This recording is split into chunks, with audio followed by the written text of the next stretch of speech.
your sight. O Lord, our rock and our salvation. Amen. Well, I don't think James really likes people with potty mouths, do they? That was intense. It's like, whoa, settle down, James, you know? I always have to laugh a little bit because it's kind of sad to me how sometimes people will reduce Christianity into whether you say bad words or not, right? Like that's the extent of our faith is just, well, Christians don't say bad words and stuff. And it bothers me a little bit because like I've had so many moments where, somebody uses foul language around me and then like almost immediately they're like, I'm so sorry, as if like I or they will spontaneously combust if we don't, do something about it in the next couple of minutes. And I say, you know what? I kind of roll my eyes a little bit because I'm like, look, I taught junior high schoolers. I coached different sports. Heck, I was a 12-year-old boy, right? And trust me, there's nothing that you've said that I haven't heard, right? And sometimes I'll get, sorry, Father. No, less of that. And I'm like, okay, this person's clearly getting flashbacks to like parochial school or something like that. Some nun with a big old ruler behind their back ready to whack them or something like that. Look, I can see it on your faces. Some of you guys are having flashbacks,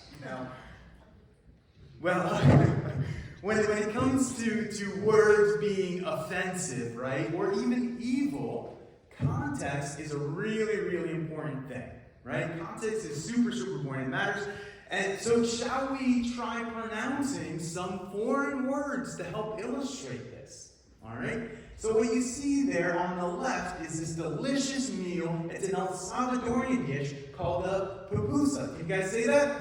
Pupusa. Very good. Yeah. In El Salvador, you would have no problems saying pupusas or ordering pupusas. Guess what? In Honduras, that's a dirty word. They're literally right next to each other, and that is a word that, trust me, you don't want to be calling someone that. And it's so unfortunate because I love pupusas. I have an aunt who's El Salvadorian. She would make pupusas. And my family would always laugh whenever she talked about making pupusas. Anyway, you won't find anybody in Honduras ordering this. And then the second thing right there, okay, now you might be familiar with cilantro, right? A lot of people are. Well, in Latin America, there's another herb called culantro, right? Can you say that? Well, don't say that around a Honduran. Okay? Again, the Hondurans, I think they have issues with mixing up our food and our bad words. Because it needs a part of the body, and trust me, it's one that you don't want to be eating, okay? So, yeah, so that one. Or when we were in Albania, can we maybe try saying this word? If you go ahead and click this word. What do you think? Would you be comfortable saying this word out loud together? Oh, yeah. Thank you, Justin. Okay. Would you be comfortable enough pronouncing this word if your grandma were sitting next to you? Okay? Now if your grandma had a ruler behind her back, would you feel comfortable enough, right? Well, see, here's the interesting thing about that word right there, right? If we were to say that in Albania, no one would care. Right? No one would even bat an eye. You could say that word in church in Albania, and they wouldn't think twice. But try saying it here, and, Bill Gaylor is covering up his ears and saying, I'm going to write you up for that one, right? Well, when Jesus and James, when they're writing, and Jesus speaking these words, but James writing about these words, they're more concerned with not just watching our words per se, right? But watching our hearts. Or said another way, watch what you're putting into your heart. Because whatever you put into your heart is eventually going to come out anyway, right? God cares more about what is going on in your heart than just your words, all right? But before you go off cursing, like Mickey does every time she hears Bob start talking about Bo Derek again. Don't you love inside jokes? You'll have to ask Bob about that one, right? I don't think Mickey's ever said a curse word in her life. Maybe. I don't know. Well, but before you start cursing like Liz Laporte on the Northway, words really do reveal the things that are stored inside of our hearts, right? With the words that we use and how we use our words, they're like an X-ray for our souls, for our hearts. Words do matter, but they matter more because of what they reveal about your heart. Not so much just a word, right? Now, the Pharisees, like we mentioned last week, they cared more about the condition, they cared more about the way that they looked, right? They cared very little about the condition of their hearts, right? They just wanted to impress God and they wanted to impress other people with how righteous they were and stuff, right? And you know what that's like? Have you ever seen one of those bodybuilders, like the Mr. Olympia bodybuilders, right? You see these guys and they look really strong and healthy, right? I mean, muscle on top of muscle on top of muscle, and hardly any body fat. So they must be healthy, right? And they look healthy and they look strong, but guess what? They're not. They're not. And especially not when they get to their shows, right? Many of these guys are so big that it impedes them from functioning normally, right? Some of them have a hard time like tying their shoes or buttoning their shirt, right? Because their muscles actually get in the way. And in order to look like all sinewy like they do, right, all ripped and cut and everything, a lot of them starve themselves or dehydrate themselves. Some of them even take potassium on top of that to try to push as much water out of their bodies as possible. And that's super, super dangerous.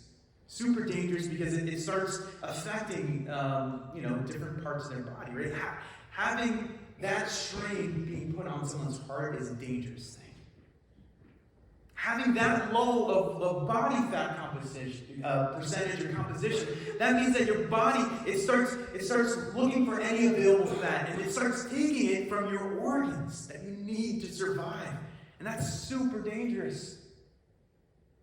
That's not even mentioning like taking steroids and all that does to your circulatory system. Gosh, there's been countless stories of bodybuilders who have died of massive heart attacks or strokes. And it's all because they don't care for their hearts. They don't care about their hearts. You see, these guys, they're like the Pharisees, right? They liked looking good and powerful on the outside, but inside, ooh, my goodness, they had rotting hearts. Rotting hearts. It's no wonder that Jesus warned them that, look, you guys are like a bunch of people that only wash the outside of a cup and then leave the inside all dirty. Can you imagine going to somebody's house, like as a guest, and you see this beautiful china and then you look inside, oh. And that's what the Pharisees were like. They cared more about not saying bad words than they cared about not having a bad heart. And because of that, Jesus proved over and over to them that their hearts were far from pure, that their motives were so far away from God's own heart. You know, maybe they never used those 4-letter no words, right? But that doesn't mean that their words weren't sinful. You know, how many of you know that sometimes you can say and do more evil without using any dirty words? Think about it. If your heart isn't in the right place, if your heart isn't right, then, that's when we have gossip come out, right? Where we start slandering others. We start telling lies or hateful words. Sometimes I don't even need to use intelligible words. If I get really mad at somebody cutting me off somewhere, all that might come out of my mouth is a bunch of gibberish.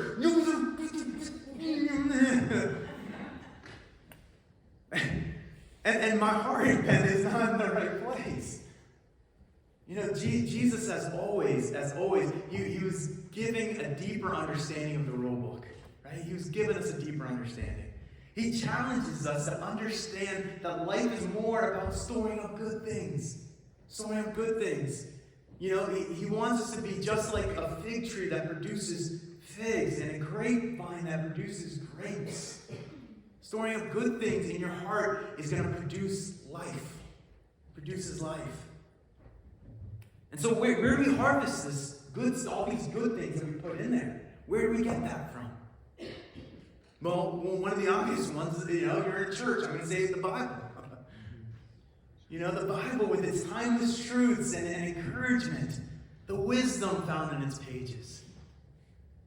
I know I've said this quote so many times, but I'll say it again, that you very rarely will meet someone with a tattered life, or with a tattered Bible who also has a tattered life.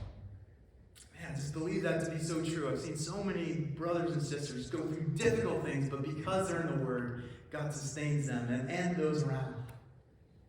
And so, what you fill yourself with is the goodness, right? So much goodness, and then you watch as life pours out of you. You harvest good when you spend time with God. When you listen to His voice, right? When you hear the powerful things that He's going to whisper to you. You harvest good when you spend time with godly people. Man, I can't tell you how many times, whether it's in a Bible study, or even just interacting and somebody's telling me what's going on in their lives, that they don't know that I'm going through the same thing that they're going through. And they're ministering to me as I'm like the pastor trying to minister to them. Man, God is so good. The reason that Jesus wants us to be filled with good things has to do with being fruitful. Has to do with being a good tree. It's this wonderful mystery, but our words can actually bring life, just like God does. Right? Now, I'm not talking about manifesting, right? I know that that's kind of a new age thing that's out there. You just say something into the universe and then magically it comes back to you or whatever, right? That's not. I don't think that's as if we could take the place of God and then just make things happen for ourselves, right? I don't think that's wise. I think it's dangerous to cut God out of the picture. Mankind has been doing that all throughout his history, right? The history of mankind is us trying to cut God out of the picture. It's brought nothing but trouble. And so a world where God is not God, it's just bound to bring about death and disappointment. It's going to be heartache.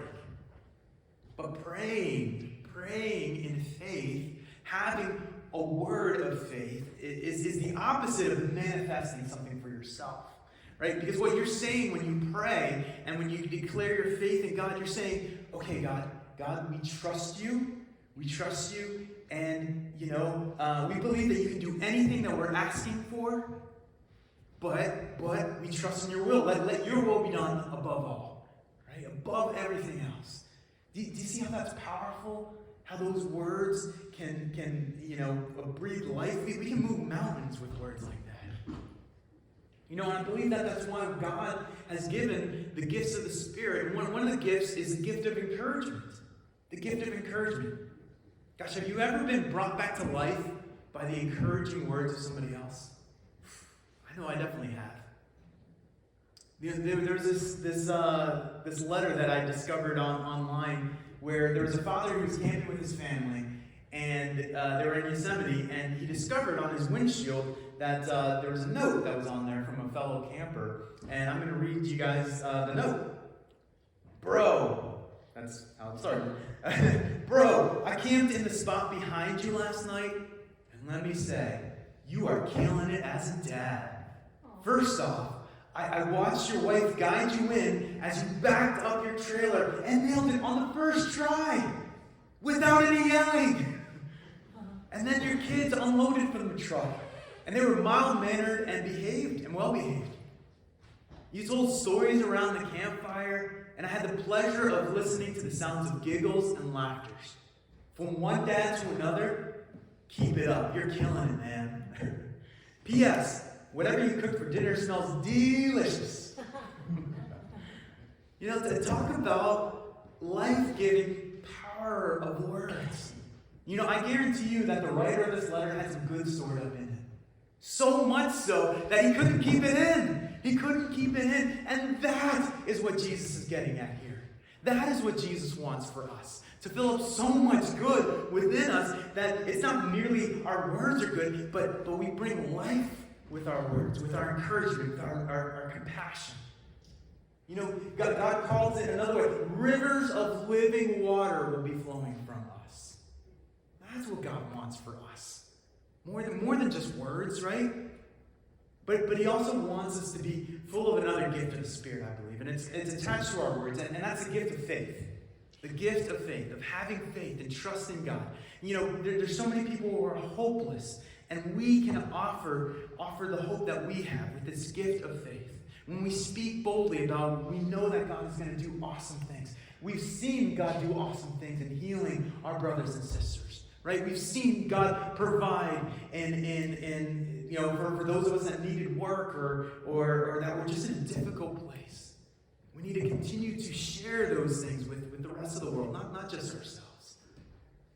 You know, I don't know if you've ever had this you know, kind of tugging at your heart, but I want to encourage you that if you are a person that has faith in Jesus, go ahead and pray for somebody.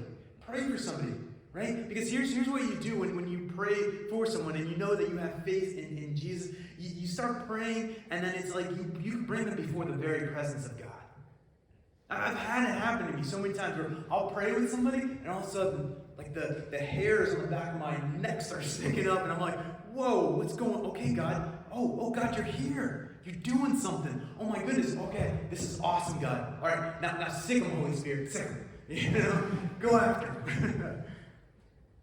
And so I pray that as we're headed towards wherever we're going for lunch today, right, to fill our bellies with good food, that as you're being filled, that you would long to fill yourself with the fullness that God has for you.